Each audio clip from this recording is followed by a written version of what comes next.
আমার ফোনে কল আসার সাথে সাথে দেখতে পাচ্ছ এখানে একটি ফটো দেখা যাচ্ছে।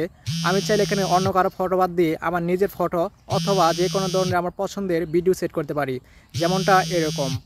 আর এই সেটিংটি করেছি আমার ফোন থেকেই, এজন্য কোনো সফটওয়্যারের প্রয়োজন হয় নাই।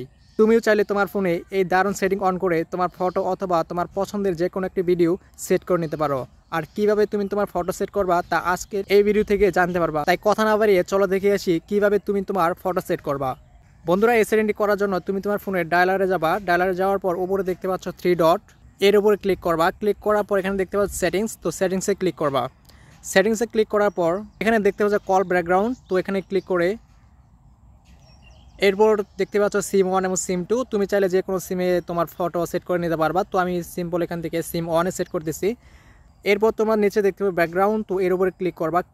ক্লিক করার সাথে সাথে দেখতে পাবো তোমার ফোনের যে গ্যালারি আছে সেটা ওপেন হয়ে যাবে এবং তুমি চাইলে এখান থেকে একটা ফটো সেট করে নিতে পারবা। তো আমি এখান থেকে এই ফটোটা সিলেক্ট করে নিতেছি।